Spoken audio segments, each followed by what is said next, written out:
नमस्कार विद्यार्थी मित्रांनो. बघा, आजपासून आपण बी केचे लेक्चर्ससुद्धा घेणार आहे मी. मंडे टू फ्रायडे हे सगळ्यांना असतील. तुमचा कोणीही मित्र बी के बिर्ला कुठल्याही कॉलेजला असेल त्यालाही तुम्ही कळवून त्याला हे लेक्चर्स दाखवू शकता. तर पहिला जो आपला धडा आहे introduction of the partnership and final account त्याबद्दलचा आहे. काय आहे पार्टनरशिप आणि पार्टनरशिप फायनल अकाउंट बनवताना आपल्याला कोणत्या कोणत्या काळजी घ्यायच्या त्याबद्दलचाच आपला हा लेक्चर आहे. तर चला सुरू करूया. बघा, sole proprietary wait a minute. बघा, मागच्या वर्षी आपल्याला 11वीला असताना लास्ट जो आपला टॉपिक होता तो पण फायनल अकाउंटचा होता. तो होता सोल प्रोप्रायटरी, म्हणजे एक व्यक्ती ज्या वेळेला बिझनेस करतो तर त्याचा फायनल अकाउंट कसा बनवायचा त्याबद्दलची आपल्याला माहिती मागच्या वेळेला शिकवलेली. तर ज्या वेळेला एकटा व्यक्ती बिझनेस करतो ना त्यावेळेला काय होतं, त्याच्याकडे लिमिटेड कॅपिटल म्हणजे थोड्या कमी प्रमाणात त्याच्याकडे पैसे असतात. लिमिटेड मॅनेजमेंट ॲबिलिटी म्हणजे एकच व्यक्ती सगळ्या गोष्टी मॅनेज करू शकत नाही किंवा प्रत्येक गोष्टीवर कंट्रोल ठेवू शकत नाही, प्रत्येक गोष्ट पाहू शकत नाही. त्याच्याकडे अनलिमिटेड लायबिलिटी म्हणजे अशा वेळेला मी तुम्हाला अनलिमिटेड लायबिलिटी गेल्या वर्षी शिकवलेली सुद्धा. याच्याने काय होतं का ज्या वेळेला तुमचा बिझनेस ठप्प होतो किंवा बिझनेस लॉसमध्ये जातो त्यावेळेला तुमचं घरसुद्धा विकून तुम्हाला पैसे द्यावे लागतात. शिवाजी पिक्चर बघा, त्यामध्ये तुम्हाला लक्षात येईल. नो स्टेबिलिटी, साहजिकच एकटा व्यक्ती असल्यामुळं काय होईल का त्याला जर बिझनेस बंद करायची इच्छा झाली किंवा त्याला कंट्रोल करता नाही आलं तर अशा वेळेला बिझनेस बंदसुद्धा पडतो. ॲब्सेन्स ऑफ स्पेशलायझेशन म्हणजे काय, प्रत्येक व्यक्ती एका गोष्टीमध्ये निपुण होऊ शकत नाही. जसं कंपनीमध्ये वेगवेगळे डिपार्टमेंट असतात. मी तुम्हाला उदाहरणासाठी सांगतो, मॅन्युफॅक्चरिंग डिपार्टमेंट असतो, सेल्स डिपार्टमेंट असतो, पर्चेसिंग डिपार्टमेंट असतो, वेअरहाऊसिंग डिपार्टमेंट असतो किंवा फायनान्शियल डिपार्टमेंट असतो. तर प्रत्येक डिपार्टमेंटमध्ये एक स्किल असते. ती स्किलमध्ये प्रत्येकजण निपुण होऊ शकत नाही. जसं काही जणांना मराठी चांगला येतो, काही जणांना बी के चांगला येतो, काही जणांना सायन्समध्ये चांगले मार्क मिळतात, काही जणांना इतिहास चांगला वाटतो. तर त्याच पद्धतीने इकडे सुद्धा आहे का प्रत्येक गोष्टीमध्ये आपण निपुण होऊ शकत नाही. तर त्यामुळं अशा या सगळ्या रिस्कमुळं काय होतं का एखादा बिझनेस ज्या वेळेला मोठ्या प्रमाणात केला जातो, the scale is which more capital need, more risk involve आहे, त्यावेळेला दोन किंवा अधिक व्यक्ती एकत्र येऊन काय करू शकतात, बिझनेस करू शकतात. याच टर्मला आपण पार्टनरशिप बोलतो. ही तुम्हाला व्याख्या का सांगायला लावले किंवा याचं इंट्रोडक्शन का द्यायला लावले, कारण की हा प्रश्न एका मार्कासाठी येतो. ज्या वेळेला आपण बी केमध्ये पेपर घेतो तर पहिलाच प्रश्न असतो एका वाक्यात उत्तरे लिहा किंवा त्या इंग्लिशमध्ये काय बोलतात आता मला तो प्रश्न आठवत नाही आहे. तर एका वाक्यातला आला. तर त्यामुळं काय होतं का अनेक व्यक्ती ज्या वेळेला बिझनेसमध्ये इन्वॉल्व होतात त्याला आपण काय बोलतो, पार्टनरशिप बोलतो. आणि जो इन्वॉल्व होणारा व्यक्ती आहे त्याला बोलतो आपण पार्टनर. हे तर सोपंच आहे, बरोबर. Meaning and definition of the पार्टनरशिपची मीनिंग आणि डेफिनेशन काय सांगते. The partnership is an organization where there is an associate with the two or more people come together to carry a business with a view to share profit and losses in of a firm. तर काय आहे, तर partnership business काय सांगतो किंवा partnership काय आहे, एक अशी संस्था आहे. ऑर्गनायझेशन म्हणजे काय, संस्था. Which sorry where they are associate with a two or more people, तिथे दोन किंवा अधिक व्यक्ती काय येणार आहेत तर कार्य करण्यासाठी येणार आहे, असोसिएट होणार आहे. To come together to carried out म्हणजे बिझनेस चालवण्यासाठी. कॅरी म्हणजे वाहणे असा अर्थ होतो, पण इथे चालवणे असा अर्थ होईल, ठीक आहे. तर चालवण्यासाठी येतात आणि त्यांचं मुख्य ध्येय काय असतं, प्रॉफिट आणि लॉस बिझनेसमध्ये जो काय होईल तो काय करायचा आहे, वाटून घ्यायचा आहे, शेअर करायचा आहे, ठीक आहे. तर ही त्यांची व्याख्या आहे. म्हणजे काय, तर पार्टनरशिप ही अशी एक संस्था आहे ज्यामध्ये दोन किंवा अधिक व्यक्ती एकत्र येतात आणि बिझनेस चालवतात. का, तर प्रॉफिट किंवा लॉस कमवण्यासाठी, ठीक आहे, किंवा वाटून घेण्यासाठी. आता एक डेफिनेशन पण दिलेली आहे कंपनी इंडियन पार्टनरशिप ॲक्ट 1932 ज्या सेक्शन 4मध्ये डिफाईन केलेलं आहे का, it is an relation between a person who have agree to share profit of a business and carried by an all or any one of the dying acting as a all. आता हे काय आहे, एक relation आहे व्यक्तींमधली. Persons म्हणजे काय, तर व्यक्ती. विच ॲग्रीड काय करतात, ते ॲग्री करतात एकमेकांमध्ये का आम्ही प्रॉफिट वाटून घेऊ, पण कॅरीड बाय म्हणजे सगळेजण मिळून चालू किंवा सगळ्यांसाठी एक व्यक्ती काय करेल तर बिझनेस चालवेल, पण पैसे सगळेजण देतील, पण एक व्यक्ती त्यामध्ये बिझनेस काय करू शकतो, चालवू शकतो. ठीक आहे. आणि पुढे हँडी पण प्रोफेसर हँडीनी पण एक व्याख्या देऊन ठेवलेली आहे का partnership is an relation existing between a partners have competent to make a contract who have agreed to carry it on a lawful business in a common view of earn a private gain. तर काय सांगतात, तर partnership ही एक असं relationship आहे ज्यामध्ये जे व्यक्ती आहेत ते काय करतात, एक कॉन्ट्रॅक्ट तयार करतात, make a contract who have carried a lawful business. Lawful म्हणजे कायद्याने एक बिझनेस चालवतात ज्याच्यामध्ये प्रत्येकाचं कॉमन एम किंवा मुख्य ध्येय काय आहे का त्यांना प्रायव्हेट गेन अर्न करायचं. अर्न म्हणजे काय, मिळवायचे. त्यांची जी काय महत्त्वाकांक्षा आहे ती त्यांना काय करायची, मिळवायची आहे. अशा या दोन व्याख्या होत्या. पर्टिक्युलरली ही जी व्याख्या आहे ती तुम्हाला इम्पॉर्टंट आहे, 1 मार्कांना रिकाम्या जागांमध्ये किंवा एका वाक्यामध्ये येईल. ठीक आहे. तर चला मित्रांनो, त्या अगोदर चॅनलला सबस्क्राईब करायचं आहे तुम्हाला, आणि तो जो खाली बेल आयकॉन आहे त्याला क्लिक करायचं आहे का तुम्हाला माझ्या सगळ्या नवीन व्हिडिओजच्या नोटिफिकेशन मिळतील. पर्टिक्युलरली मी मंडे टू फ्रायडे असा माझा प्लॅन चालू आहे का दर दिवशी 11 किंवा 12 वाजता आपण काय करणार आहोत, लेक्चर ठेवणार आहोत. ठीक आहे. तर तुम्ही तो कधीही पाहू शकता, पण त्याचा जो प्रीमियर आहे तो 11 वाजता होणार. आता बघा, कोणताही फायनल अकाउंट, आता तो तुम्हाला मी काय सांगितलं का पर्टिक्युलरली आपल्याला 2 इंट्रोडक्शन शिकलो आपण. आता दुसरा आहे पार्टनरशिप फायनल अकाउंट. म्हणजे काय, काय असतं पार्टनरशिप फायनल अकाउंट. तर बघा, तुम्हाला एक दिला जातो ट्रायल बॅलन्स. ठीक आहे. परीक्षेमध्ये तुम्हाला ट्रायल बॅलन्स दिला जाईल. आता या ट्रायल बॅलन्समधून तुम्हाला 3 गोष्टी बनवायच्या. पहिले बनवायचं आहे तुम्हाला ट्रेडिंग अकाउंट, दुसरा बनवायचं आहे तुम्हाला प्रॉफिट अँड लॉस अकाउंट, आणि तिसरा बनवायचा आहे तुम्हाला बॅलन्स शीट. ठीक आहे. मग हा जो आपला ट्रायल बॅलन्स असणार आहे त्याच्यामधून तुम्हाला 3 अकाउंट बनवायचे. तर पहिला त्याच्यात आहे ट्रेडिंग अकाउंट. 3 अकाउंट तुम्ही प्रत्येक एक पेजवर तुम्हाला बनवायचं आहे ट्रेडिंग अकाउंट. ठीक आहे. दुसरा बनवायचा आहे तुम्हाला प्रॉफिट अँड लॉस अकाउंट, आणि तिसरा बनवायचा आहे तुम्हाला बॅलन्स शीट. ठीक आहे. तर हे 3 अकाउंट तुम्हाला बनवायचे. तर मग ज्या वेळेला आपल्याकडे ट्रायल बॅलन्स असतो तर त्याच्यातून हे 3 त्याच्यातले मुद्दे उचलून इकडे कसे काय टाकायचे ते पहिले आपण समजून घ्या का कुठले मुद्दे आपल्याला ट्रेडिंग अकाउंटमध्ये येतात. ठीक आहे. लक्षात घ्या, हा प्रोफार्मा आहे. यातली प्रत्येक गोष्ट तुम्हाला प्रॉब्लेममध्ये येणार नाही आहे. फक्त याच्यात काय, तर कोणत्या कोणत्या गोष्टी येतात त्याचा एक अंदाज तुम्हाला दिला गेलेला आहे. का ते आहेत ते मी तुम्हाला पटापट सांगतो. ठीक आहे. लक्ष द्या. बघा, हा जो ट्रायल बॅलन्स आहे ना, त्याला एक प्रकारचा तुम्ही मॅन्युफॅक्चरिंग अकाउंट बोला. काय बोला, मॅन्युफॅक्चरिंग. म्हणजे जिथं वस्तूचं उत्पादन होतं किंवा जिथे वस्तू ठेवली जाते. ठीक आहे. कच्चा माल अंदाज आपल्याला याच्यामध्ये पर्टिक्युलरली जेवढे पण तुम्हाला पॉईंट दिसतील ना ते असतील कच्च्या मालाचं रूपांतर, म्हणजे रॉ मटेरियलचं रूपांतर फिनिश गुड्समध्ये करायचं आहे, पक्क्या मालामध्ये आपल्याला करायचं आहे. ठीक आहे. तर हे सगळे पॉईंट ना याच्याशी संबंधित आहेत. Raw material, how to convert a raw material into a finish goods. Okay.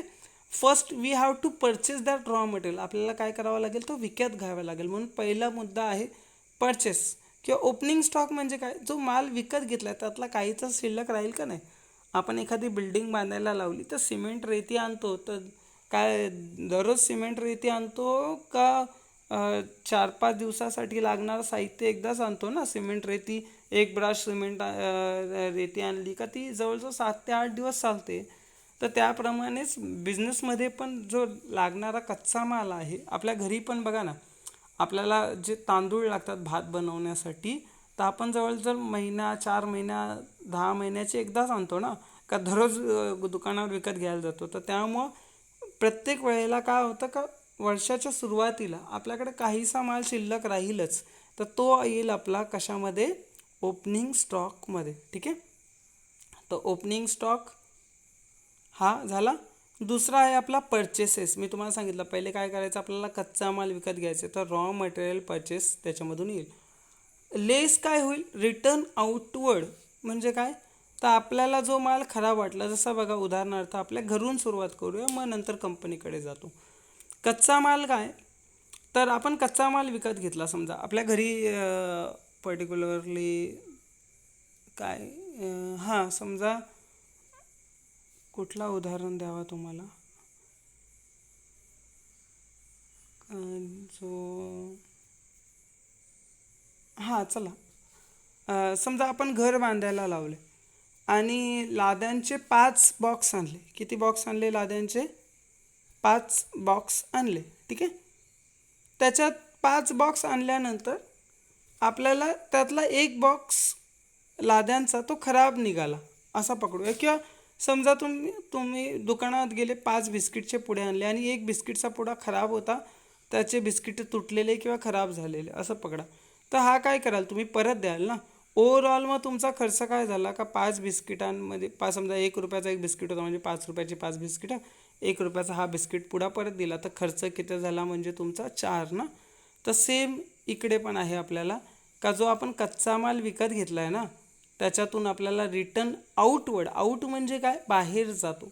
कुठली गोष्ट बाहेर जाईल, तर जो कच्चा माल आपण विकत घेऊ त्यावेळेला तो होईल इन, ठीक आहे. आपण घरात कोणतीही गोष्ट आणली तर ती होईल इन, ती जेव्हा परत देऊ त्यावेळेला ती काय होईल, आउट, ठीक आहे. तर त्यामुळं रिटर्न आउटवर्ड किंवा रिटर्न परचेसेस, तो मुद्दा आहे. त्यामुळं परचेसमधून काय करायचं आहे, आपल्याला रिटर्न आउटवर्ड्स लेस करायचे आहेत. पुढे आहे कॅरेज इनवर्ड. कॅरेज म्हणजे काय मित्रांनो, कॅरेज म्हणजे ट्रकचा भाडा. आता पुढचा आहे आपला कॅरेज. कॅरेज हा शब्द आला कॅरीवरून. कॅरी म्हणजे वाहून नेणे आणि कॅरेज म्हणजे काय, तर वाहून नेणारं. वाहून कोण नेतो, गाड्या, ट्रक, बरोबर आहे. तर ज्या वेळेला आपण कच्चा माल विकत घेतो ना, तर त्यावेळेला आपल्याला हा खर्च येतो, त्यामुळे कॅरेज इनवर्ड्स. हां, पुढे फ्रेट्स म्हणजे सुद्धा भाडा असा अर्थ होतो. फ्रेट्स म्हणजे काय, भाडा. तर हे दोन्ही शब्द त्याच्याशीच निगडीत आहे. ज्या वेळेला आपण कच्चा माल विकत आणतो, तर त्यामुळे ते सुद्धा आपल्याला कुठे टाकायचे, ट्रेडिंग अकाउंटच्या डेबिट साईडला टाकायचे आहेत, ठीक आहे. याला शॉर्ट फॉर्ममध्ये मी बोलेन TD. लक्षात ठेवा का, ज्या वेळेला मी प्रॉब्लेम शिकवेन ना, त्यावेळेला या शब्दाचा वापर करेन, TD म्हणजे काय, तर कुठे आपली एंट्री येईल, त्याची ट्रेडिंग अकाउंटच्या डेबिट साईडला, ठीक आहे. आणि ही असेल आपली TC म्हणजे ट्रेडिंग अकाउंटच्या क्रेडिट साईड. पुढे डॉक चार्जेस. आता काय होतं, ज्या वेळेला बाहेर देशातून आपण माल विकत आणतो ना, त्यावेळेला ते कंटेनर वगैरे असतात बघा, कंटेनर असतात, मोठे मोठे कंटेनर, एखाद्या पिक्चरमध्ये वगैरे दाखवतात, शिपयार्डवरती ठेवलेले असतात मुंबईला, एकावरती कंटेनर. ती जी जागा असते ना, तिला डॉक बोलतात. तर डॉक कधी, तर ज्या वेळेला आपण बाहेर देशातून कच्चा माल विकत घेतो ना, तर तिथे जेव्हा आपल्याला ती वस्तू ठेवावी लागते आणि इन्स्पेक्शन झाल्यानंतर ती गोष्ट आपल्याला परत आपल्याला पाठवली जाते, तर तेवढ्या दिवस तिथं ती राहते, त्यावेळेला आपल्याला डॉक चार्जेस लागत असतात. पुढचा आहे आपला कस्टम ड्युटी. कस्टम ड्युटी पण सेम, ज्या वेळेला आपण बाहेर देशातून कच्चा माल विकत आणतो, तर त्यावेळेला ते कस्टम ती चेक करतात, इन्स्पेक्शन करतात, तर त्या इन्स्पेक्शनमध्ये आपल्याला कस्टम ड्युटी भरावी लागत असते. त्याच्यानंतर आता बघा, मी काय सांगितलेलं तुम्हाला, इथे ट्रेडिंग अकाउंटमध्ये कोणते आयटम येणार आहेत, रॉ मटेरियलला आपल्याला काय करायचं आहे, फिनिश गुड्समध्ये कन्वर्ट करायचं आहे. तर त्यामुळे पुढचा आयटम आहे आपला वेजेस, प्रोडक्टिव्ह किंवा त्यालाच पुढे मॅन्युफॅक्चरिंग वेजेस असं सुद्धा आपल्याला बोललं जाणार आहे. 2 असणार आहेत, एक तर पहिले असेल वेजेस किंवा प्रोडक्टिव्ह किंवा मॅन्युफॅक्चरिंग वेजेस. वेजेस म्हणजे काय, वेजेसला मराठीतून बोलणार आहेत आपण मजुरी. काय असणार आहे, मजुरी कोणाला दिली जाते, साधा व्यक्ती जो काय करतो, स्वतःचा घाम गाळतो कच्च्या मालाचं रूपांतर कशामध्ये करायला, फिनिश गुड्समध्ये. म्हणजे जे लोक मशीन वगैरे चालवतात ना, त्यांना जे पगार दिला जातो त्याला आपण काय बोलणार आहोत, वेजेस कशाला दिलं जाईल, कच्च्या मालाचं रूपांतर पक्क्या मालामध्ये करण्यासाठी जे कामगार आहेत त्यांना. तर त्यामुळे ते सुद्धा कशामध्ये येणार, ट्रेडिंग अकाउंटमध्ये येणार. पुढे आहे वेजेस अँड सॅलरी. बघा, वेजेस अगोदर आलं, तो वेजेस सॉरी वेजेस आला तर तुम्हाला तो कुठं टाकायचा आहे, ट्रेडिंग अकाउंटमध्येच टाकायचा आहे. पुढे इम्पोर्ट ड्युटी मगाशी मी सांगितलेलं ना, हे तिन्ही पण इम्पोर्ट ड्युटी, कस्टम ड्युटी आणि डॉक चार्जेस हे तिन्ही पण कच्चा माल ज्या वेळेला बाहेर देशातून मागवतो ना त्याच्यासाठी येतो. तर त्यामुळे त्याच्यानंतर coal, coke, gas, motive power, water, grease. आता फॅक्टरीमध्ये बघा, आपण ज्या वेळेला मी तुम्हाला सांगितलं मॅन्युफॅक्चरिंग कुठे होते, फॅक्टरीमध्ये होते, बरोबर आहे ना. फॅक्टरीमध्ये ज्या वेळेला मॅन्युफॅक्चरिंग होते त्यावेळेला काय केलं जातं, मोठ्या प्रमाणामध्ये कोळसा आणला जातो. त्याच्यानंतर कोल म्हणजे काळा डांबर असतो. गॅसचा वापर केला जातो. मोठ्या प्रमाणात पॉवर वापरली जाते. आपल्या अख्ख्या गावाला एक ट्रान्सफॉर्मर असतो ना, तशा पद्धतीने एका कंपनीला सुद्धा एक मोठा ट्रान्सफॉर्मर लावायला लागतो. तर त्यामुळे मोठ्या प्रमाणामध्ये काय करावं लागतं आपल्याला, आता पॉवर वापरावी लागते, त्याला बोलतो आपण मोटिव्ह पॉवर. ऑइल वापरावं लागतं. त्याच्यानंतर वॉटर, ग्रीस या सगळ्या गोष्टी फॅक्टरीमध्ये वापरल्या जातात. तर त्यामुळे कशामध्ये येतील, त्या ट्रेडिंग अकाउंटमध्ये येतील. पुढे royalty on purchases or a production. Royalty काय आहे, तर ज्या वेळेला आपण एखादा जसा रेती वगैरे घेतो ना, त्यावेळेला त्याच्यावर सरकार काय करतो, टॅक्स लावते. तर त्याला बोलतो आपण रॉयल्टी. तर ज्या वेळेला कच्चा माल आपल्याला मागवला जातो, पर्टिक्युलरली कोणत्या प्रकारचा कच्चा माल जो जमिनीतून निघतो, जसा कोळसा वगैरे असतो, तर त्याच्यावर रॉयल्टी भरावी लागते. किंवा माती वगैरे असेल तर क्ले बोलतो इंग्लिशमध्ये त्याला, तर त्यावेळेला आपल्याला रॉयल्टी भरावी लागत असते. तर ती सुद्धा कशावर आहे, कच्च्या मालावर. आणि मी मगासपासून हे सगळे कशावर सांगितले तुम्हाला, कच्च्या मालावर प्रक्रिया करतानाच वापरले जातात. तर त्यामुळे सगळे कशात येतील, ट्रेडिंग अकाउंटमध्ये येतील. प्रत्येक शब्द का समजावा लागलाय, कारण की तुम्हाला नीट समजावं. पुढच्या वेळेला ज्या वेळेला आपण हेच पॉईंट परत रिपीट करू ना, तेव्हा तुम्हाला लक्षात येतील म्हणून. ठीक आहे.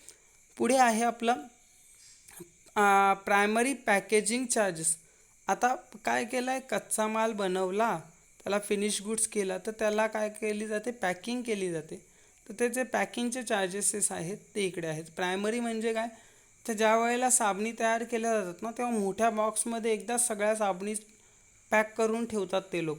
आणि मग नंतर त्याची इंडिव्हिज्युअली एक एक एक एक साबणीला पॅकेट करतात. ते जाऊन पुन्हा वेअर हाऊसमध्ये होतं. किंवा पर्टिक्युलरली ना, जे शर्ट वगैरे असतात ना, तेव्हा 100 शर्ट एकाच याच्यामध्ये पॅक केले जातात. आणि मग नंतर एक एक शर्ट गोडाऊनमध्ये जाऊन त्याची पॅकिंग केली जाते. तर ही जी प्रायमरी पॅकिंग आहे ती कशामध्ये येणार आहे, ट्रेडिंग अकाउंटमध्ये. आणि ट्रेडिंग अकाउंटच्या कुठल्या बाजूला ते पण लक्षात घ्या, हा सगळा काय आहे, खर्च आहे. याच्यासाठी पैसे आपले गेलेत, त्यामुळं ते ट्रेडिंग अकाउंटच्या डेबिट साईडला येणार आहे. इथे सगळ्या गोष्टी खर्चाच्याच आहेत, पैसे खर्च करावे लागतील. फॅक्टरी लाईटिंग अँड हीटिंग, फॅक्टरीमध्ये लाईट वापरली, हीटर वापरला, तर त्याचा जो काय खर्च आहे तो आपल्याला भरावा लागणार आहे. तर तो सुद्धा ट्रेडिंग अकाउंटच्या डेबिट साईडला येईल. Factory rent rates, factory rent, rent म्हणजे काय, रेंटचा अर्थ काय आहे, रेंट म्हणजे भाडा. ठीक आहे. आता बघा, हे मोबाईलवर माझा एवढा टचस्क्रीनचा एवढा प्रॉपर नाही आहे, तर त्यामुळं अक्षर माझं चांगलं आहे का. ठीक आहे. तर भाडा भरावा लागतो. जसा फॅक्टरीचा जो भाडा आहे, जसा गोडाऊनचा भाडा असतो ना, तशा पद्धतीने कधी कधी मोठ्या मोठ्या फॅक्टरीचा सुद्धा भाडा असतो. तर तो सुद्धा कशासाठी येईल, आपल्याला ट्रेडिंग अकाउंटच्या डेबिट साईडला येईल, कारण की खर्च आहे तो.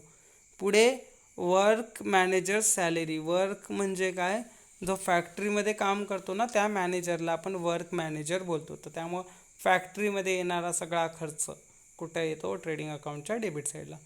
आता ग्रॉस प्रॉफिट कॅरीड डाऊन कधी, हा सगळा खर्च. आणि ह्या क्रेडिट साईडमधून जो काही आपल्याला समजा इकडे ओव्हरऑल आपल्याला वस्तू विकून मिळाले 10,000 आणि इकडचा खर्च झाला 9,000, तर प्रॉफिट किती झाला आपल्याला, 1,000 रुपये. तर हाच असणार आहे आपला ग्रॉस प्रॉफिट. ठीक आहे. आता येऊया क्रेडिट साईडकडे. सेल्स, सेल म्हणजे काय, दुकानदाराने वस्तू विकली. ठीक आहे. वस्तू विकल्यानंतर ती आपल्याकडं, म्हणजे आपण ॲज अ दुकानदार म्हणून समजा. ठीक आहे. किंवा आपण मगाशी कच्चा माल आणलेला त्याला पक्का माल बनवून लोकांना विकला. ठीक आहे. तर त्यावेळेला काय झालं, सेल झाला, त्याच्यातून आपल्याला पैसे आले, म्हणून ते कुठे जातील, ट्रेडिंग अकाउंटच्या क्रेडिट साईडला जातील. ठीक आहे. पुढे sale return inward. Return inward सोपं आहे. आता बघा ही वस्तू विकली त्यावेळेला आपल्याला पैसे मिळाले, बरोबर आहे. सेम तो उदाहरण घेऊया का 5 बिस्किटचे पुडे विकले, त्याच्यातला एक बिस्किटचा पुडा परत आला तर विकले गेले किती 4 ना. सेम आहे, त्यामुळे रिटर्न काय करावं लागतं आपल्याला, लेस करावं लागतं. त्याच्यानंतर पुढे आहे गुड्स लॉस्ट बाय फायर. व आपल्या कुठे वेअरहाऊसमध्ये काहीसा सामान ठेवलेला किंवा आपल्या फॅक्टरीमध्ये काहीसा सामान ठेवलेला, गुड्स म्हणजे काय तर माल. ठीक आहे. तर goods lost by fire. Fire म्हणजे काय आग. तर आग लागली, याला आग लागली आणि हा सगळा जो सामान आपण ठेवलेला तो नष्ट झाला, तर तो सुद्धा आपल्याला क्रेडिट साईडला. आता हा क्रेडिट साईडला का ठेवतो, तो जिथपर्यंत प्रॉफिट अँड लॉस अकाउंट येणार नाही तिथपर्यंत मला समजवता येणार नाही. फक्त तुम्ही लक्षात घ्या, कोणतीही वस्तू गेली, बाहेर गेली, ठीक आहे, सेल केल्यावर काय होते, जाते. वस्तू जळाल्याने काय होणार आहे, ती काय राहणार आहे, खराब होणार आहे, जाणार आहे, ती फेकून द्यावी लागणार आहे ना. तर त्यामुळं सगळ्या गोष्टी ज्या जाणार आहेत त्या आपल्याला क्रेडिट साईडला टाकायचे आहेत. पण तो लॉस असल्यामुळं तो नंतर मी तुम्हाला रेक्टिफिकेशन देतो त्याचं. तर goods lost by fire, goods lost by theft. Theft म्हणजे काय, चोरी. तर चोरी केल्यानंतर पण आपल्याकडे बघा गोडाऊनला जातात पोरं आणि ती चोरी करून घेऊन येतात, म्हणजे गेली ना, कंपनीकडून गेली म्हणून क्रेडिट साईडला. पुढे goods distributed as a free sample. Goods काय केले, डिस्ट्रीब्यूट केले फ्री सॅम्पल म्हणून. दुकानदाराने काय केले का, पोरा हे घे ना 2 चॉकलेट घे. एखादा बघा लहान मुलगा येतो तर तो चॉकलेट देऊन टाकतो फ्रीमध्ये. का तर त्याला माहिती आहे का त्याला चॉकलेट दिले का त्याची आई आपल्याकडून 100 रुपयाचं सामान घेईल. तशा पद्धतीने कंपनी पण टॅक्टिक्स वापरते का, एक गोष्टीवर दुसरी गोष्ट फ्री दिली का काय होतो, आपला विक्रीचा दर वाढतो. त्यामुळं goods distributed as a free sample म्हणजे पहिले लोकांना फ्रीमध्ये वापरायला द्या. वापरा मस्त, बघा आमची कशी वस्तू आहे, डायरेक्ट तुम्हाला गोरा करून टाकेल. मग आपण घेतो आणि मग लगे गोरे झाल्यानंतर मग दररोज प्रत्येक वेळेला काय करतो, फेअर अँड लवली वापरतो. तर त्याप्रमाणे आहे ते. ठीक आहे. तर गुड्स डिस्ट्रीब्युटेड फ्री सॅम्पल गेले, कंपनीकडून गेले म्हणून ते कुठे येतील, ट्रेडिंग अकाउंटच्या क्रेडिट साईडला. लक्षात घ्या, TCमध्ये येतील. त्याच्यानंतर goods lost in accident. Accident झाला आणि ते तेव्हा पण खराब झाले किंवा हरवले तर त्यांना पण काय करायचं, आपल्याला क्रेडिट साईडला लिहायचे. Goods withdrawal bye partner. आपला जो पार्टनर होता तो गुड्स घेऊन गेला. दुकान दोघांचं होतं. आता एक पार्टनर बोलला का मला घरी साबणी कमी पडल्यात तर मी घेऊन जातो घरी, तर तो पण घेऊन गेला, त्यामुळे त्या क्रेडिट साईडला आल्या. पुढे क्लोजिंग स्टॉक. जसा इथे ओपनिंग आहे, ओपनिंग जर डेबिटला येत असेल तर क्लोजिंग कुठल्या बाजूला येईल, क्रेडिटला. कारण की या दोन्ही अपोजिट साईड आहेत, तर त्यामुळे त्या कुठे येतील, ट्रेडिंग अकाउंटच्या क्रेडिट साईडला. जर प्रॉफिट इकडे येतो म्हणजे 11,000, आता 11,000 रुपये खर्च झाला आणि 10,000च रुपयाच्या वस्तू विकल्या असतील तर अशा वेळेला काय झाला, लॉस झाला. म्हणून इकडे 1,000 रुपये आपल्याला लिहावे लागतील. ते कशा लिहू आपण, ग्रॉस लॉसमध्ये लिहूया. ठीक आहे. पुढे आता मे बी ना तुम्हाला, ठीक आहे चला सांगून टाकतो. तुम्ही हा मे बी एवढा अख्खा बघताना कंटाळा आला ना तर मे बी 5-10 मिनटाचा ब्रेक घ्या. पण आता मला वेळ नाही आहे तर त्यामुळे मी एकत्रच रेकॉर्ड करतो आणि अपलोड करणार आहे. ठीक आहे. Proforma of a profit and loss account. Proforma म्हणजे काय, तर हा तुम्हाला एक काय आहे फॉर्मॅट दिलेला आहे. तर तो नुसता हा फॉर्मॅट आहे, हा actual profit and loss account नाही आहे. तर proforma of profit and loss account, तर त्याच्यामध्ये कोणत्या कोणत्या गोष्टी येतील ह्या प्रोफार्मामध्ये लिहिलेल्या असतात. ठीक आहे. तर चला पहिले सॅलरी. मगाशी बघा काय होतं, वेजेस. काय होतं, वेजेस म्हणजे काय होती, मजुरी साध्या कामगारांना. सॅलरीचा अर्थ होतो पगार. ठीक आहे. आणि पगार कोणाला दिला जातो, जो ऑफिसमध्ये बसतो, टाय इन शर्ट करतो, त्याला दिला जातो. ठीक आहे, तर साहेबांना काय दिला, तर साहेबांना क्लार्कला दिली जाते सॅलरी.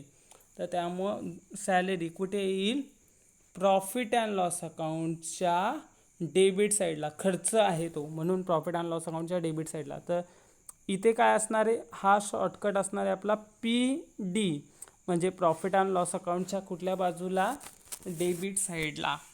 ठीक आहे, पुढचा सॅलरी अँड वेजेस. पुढे काय आहे आपला, सॅलरी अँड वेजेस. सॅलरी पहिले आहे तर ते कुठे जाईल, प्रॉफिट अँड लॉस अकाउंटच्या डेबिट साईडला जाईल. सॅलरी नाव आलं का, पहिले सॅलरी मगाशी सांगितलं ऑफिस सूट बूट घालतात त्यांच्यासाठी आहे. पुढे आहे आपला रेंट अँड रेट्स. रेंट म्हणजे पण काय आहे इकडे, रेंट म्हणजे काय, भाडा. मगाशी सांगितलं ना तुम्हाला मी, भाडा. पण हा कशाचा असणार आहे, ऑफिसचा भाडा असणार आहे. तर नुसता रेंट, रेट अँड टॅक्सेस आलं ज्याच्यामध्ये फॅक्टरी लिहिलेलं नाही आहे, इथे सगळा खर्च असणार आहे आपला ऑफिसचा. लक्षात घ्या, ऑफिसमध्ये ज्या काही गोष्टी होतात त्या, तिकडे काय आपण शिकलेलो, हे कशाचा खर्च होता, हा होता आपला फॅक्टरीचा. तर त्यामुळं जर फॅक्टरीचा खर्च असेल तर तो ट्रेडिंग अकाउंटला, आणि ऑफिसचा खर्च असेल तर तो कुठे, प्रॉफिट अँड लॉस अकाउंटला. इन्शुरन्स. इन्शुरन्स पण कोण काढतो, ऑफिसमध्ये जो सूट बूट घालणं असतो ना बसलेला, तोच इन्शुरन्स काढतो. त्यामुळं इलेक्ट्रिसिटी. बघा, इलेक्ट्रिसिटी म्हणजे काय, मगाशी इथं काय होतं, मोटिव्ह पॉवर. मोठ्या प्रमाणामध्ये पॉवर होती. कुठे गेली मोठ्या प्रमाणातली पॉवर रे, हां हे बघा, ही मोठी पॉवर. मोठी पॉवर म्हणजे काय, मोठ्या प्रमाणात लागते. बरोबर. इलेक्ट्रिसिटी म्हणजे काय, छोटा आपल्या घरामध्ये कसा येतो तशा पद्धतीने ऑफिसमध्ये पण काय मोठ्या प्रमाणात पॉवर लागत नाही, पण थोडी तर पॉवर लागेल ना, कम्प्युटर चालवण्यासाठी, प्रिंटर चालवण्यासाठी, साहेबांना पंखे चालवण्यासाठी, AC चालवण्यासाठी जो काय खर्च येईल ना, तो असतो इलेक्ट्रिसिटी आणि लाईटिंगचा. ठीक आहे, तर ही छोट्या प्रमाणामध्ये असते, तर त्यामुळे ती कशामध्ये येईल, प्रॉफिट अँड लॉस अकाउंटमध्ये येईल. टेलिफोन. टेलिफोन कोण वापरतो, मजूर वापरतो नाही, क्लार्क वापरतो, साहेब वापरतात. तर त्यामुळे टेलिफोन आणि पोस्टेज. पोस्टेज म्हणजे तार. तर हा जो टेलिफोन आणि पोस्टेजचा खर्च आहे तो पण कुठे लिहायचा आहे तुम्हाला, प्रॉफिट अँड लॉस अकाउंटच्या डेबिट साईडला लिहायचा आहे. पुढे आहे आपला travelling expenses for the salesman. आता काय, तर जो वस्तू बनवली ना आपण मगाशी, काय केलं, फक्त वस्तू, कच्च्या मालाचं रूपांतर, रॉ मटेरियलचं रूपांतर आपण कशामध्ये केलं, फिनिश गुड्समध्ये. एवढंच काम आपण केलं, वस्तू फक्त बनवली. पण ती विकायला जाणारा व्यक्ती जो असतो त्याला बोलतो आपण सेल्समन. ठीक आहे, तर त्यामुळं सेल्समनचा जो खर्च येतो तो पण येणार आहे प्रॉफिट अँड लॉस अकाउंटच्या डेबिट साईडला येणार आहे. त्याच्यानंतर डेप्रिसिएशन ऑफ ॲसेट्स. आता डेप्रिसिएशन म्हणजे काय, ते तुम्ही गेल्या वर्षी 11वीला शिकले. डेप्रिसिएशन म्हणजे त्याला मराठीतून बोलतो आपण घसारा, पण सोप्या भाषेत सांगायचं झालं तर जी वस्तूची किंमत कमी होते तिला बोलतो आपण डेप्रिसिएशन. जसं जर एखादी गाडी घेतली आपण 1,00,000 रुपयाची, तर ती काय 10 वर्षानंतर पण 1,00,000 रुपयाची असेल का, नाही ना, कमी किंमत होते.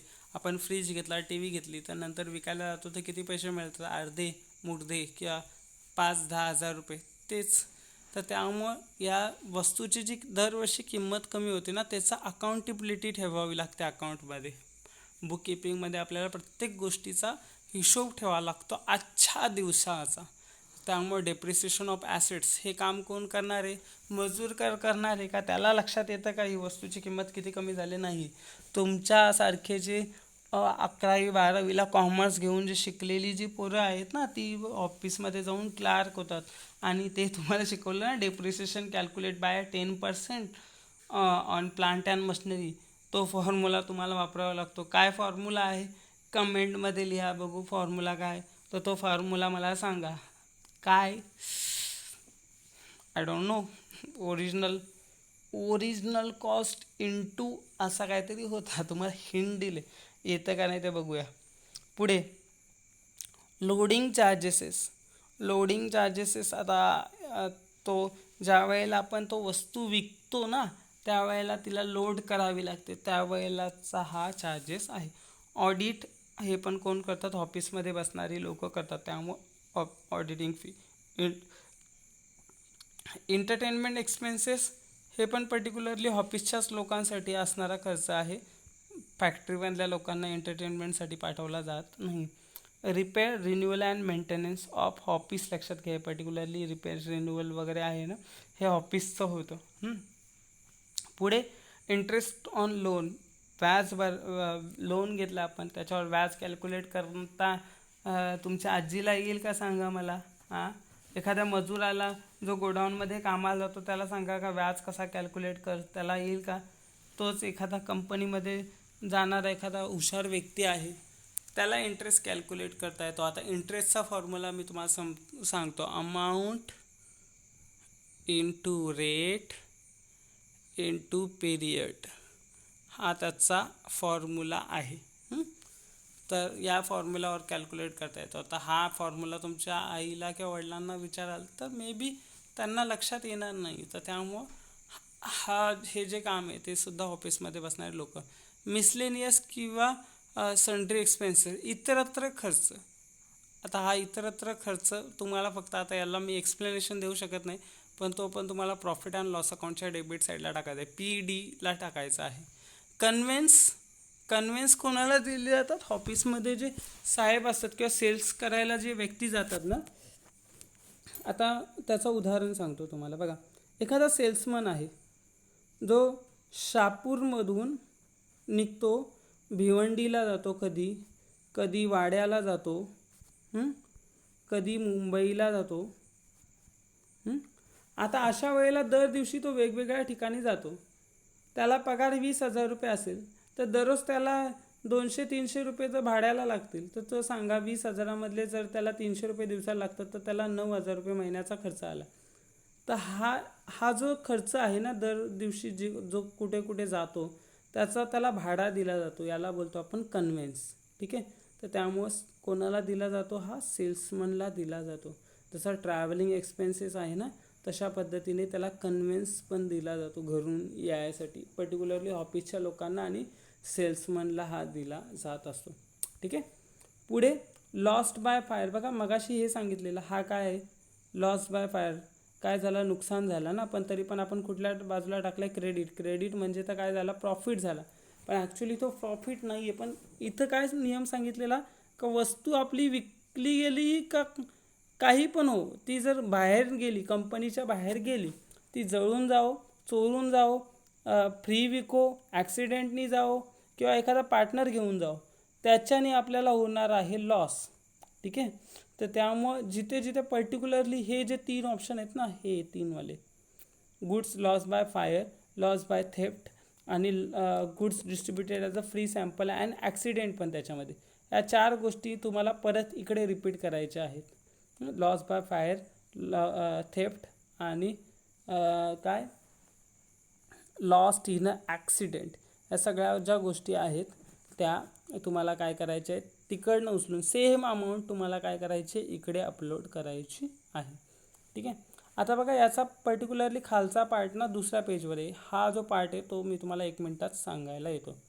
पुढे गुड्स डिस्ट्रीब्युटेड फ्री सॅम्पल, मगाशी सांगितल्याप्रमाणे ते 4 गोष्टी तिकडे लिहिल्या आहेत, त्या तुम्हाला काय करायच्या आहेत, इकडे घेऊन यायच्या आहेत. पुढे कमिशन अलाव. कमिशन म्हणजे दलाली दिली. आता दलाली दिली म्हणजे आपल्यासाठी खर्च झाला ना. तर आता हा दलाली काय मजुरांना दिली जात नाही, तर त्यामुळे हा पण. Discount allow. डिस्काउंट, आता बघा, हा सगळा खर्च येणार आहे सेल करण्यासाठी वस्तू. ठीक आहे. कमिशन कोणाला दिला, काय कर, आपल्याला या 1000 गोष्टी विकून दाखव, तुला आम्ही 2% कमिशन देऊ. ठीक आहे. तर कमिशन दिला, बरोबर. कशासाठी दिला, वस्तू विकण्यासाठी. पुढे डिस्काउंट.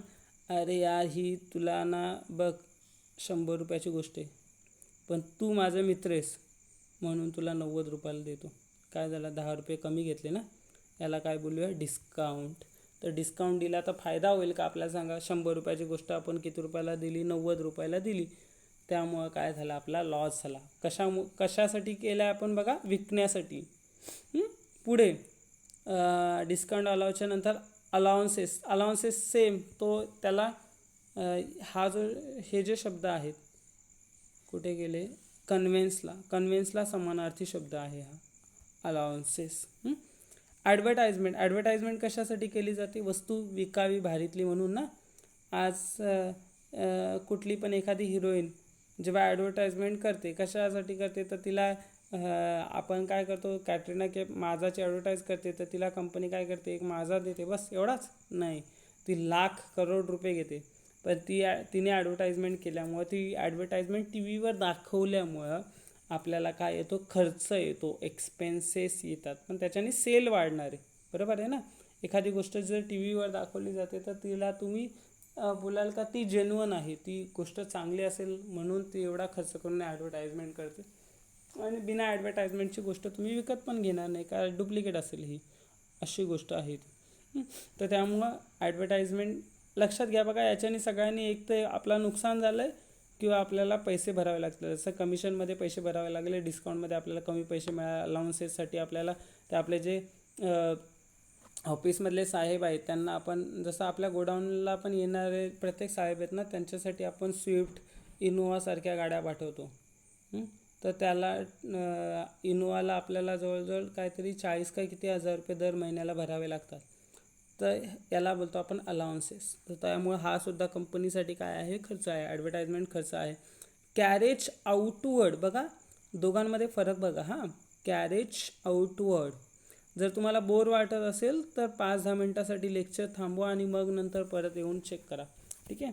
तर कॅरेज आउटवर्ड हा शब्द आहे. इकडे काय आहे बघा, कॅरेज इनवर्ड. ठीक आहे. फरक काय आहे, इनवर्ड म्हणजे आत येणे. ज्या वेळेला आपण कच्चा माल विकत घेतो तर तो काय करतो, आणतो. बरोबर आहे.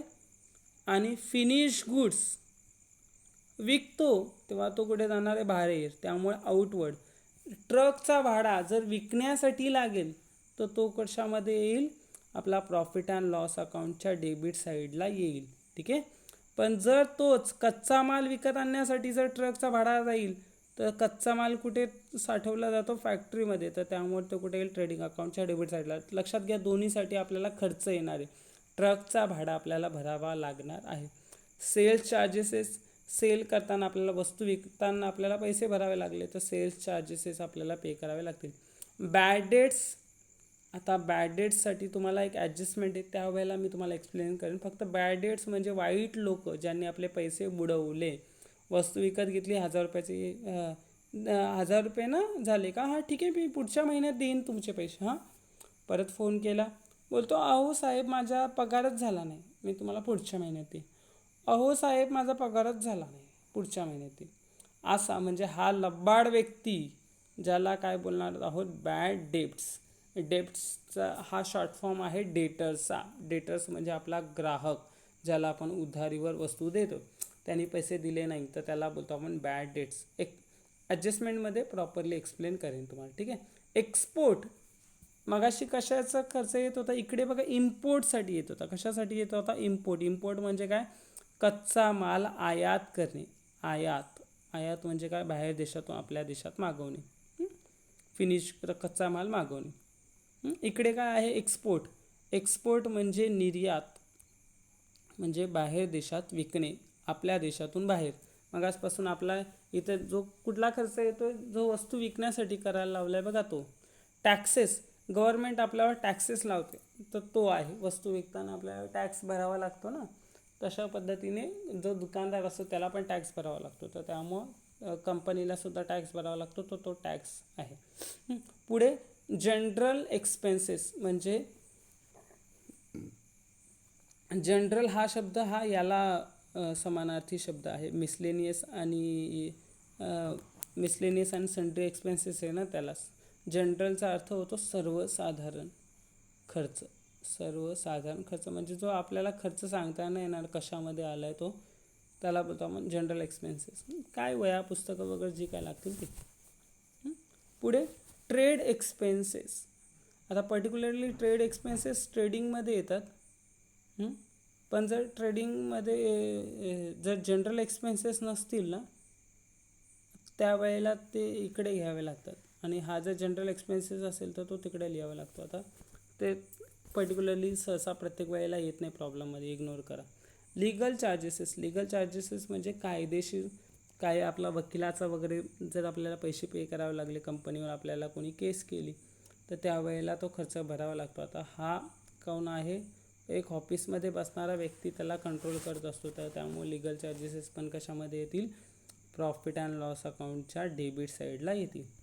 पुढे प्रोफेशनल चार्जेसेस. प्रोफेशनल पण कोण असतो, ऑफिसमध्ये बसणाऱ्याला बोलतो ना, अरे हा प्रोफेशनल व्यक्ती वाटतो हा, तर याला 2 डोळे आणि हे त्याचं तोंड, सॉरी नाक झाला तो.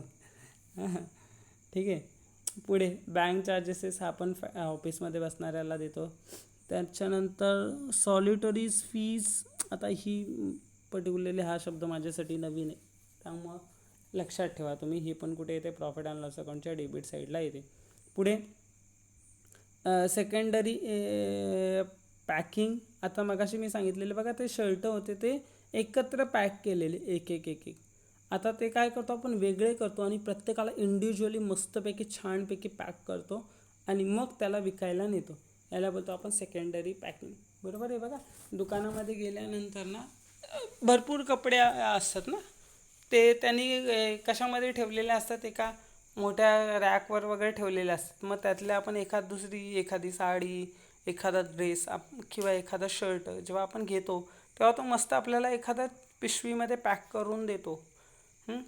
त्याला बोलतो आपण सेकंडरी पॅकिंग. तर प्रायमरी पॅकिंग कशामध्ये येत होती, इकडे प्रायमरी पॅकिंग इकडे येत होती कशामध्ये, ट्रेडिंग अकाउंटच्या डेबिट साईडला.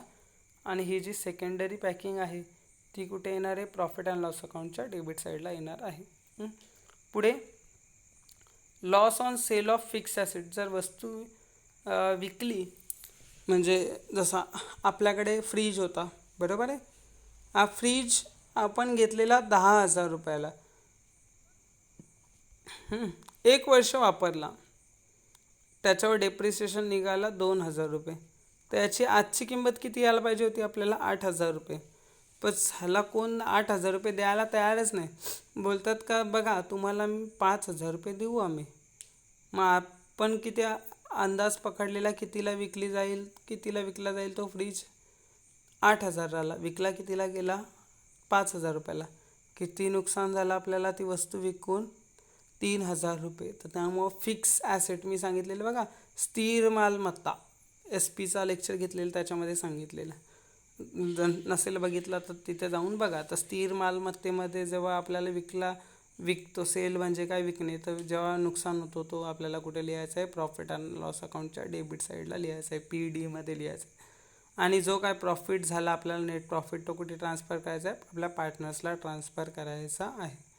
ठीक आहे. आता इकडे येऊया, ग्रॉस प्रॉफिट. कुठून आला ग्रॉस प्रॉफिट, इकडे झालेला ग्रॉस प्रॉफिट तिकडे जायचं आहे.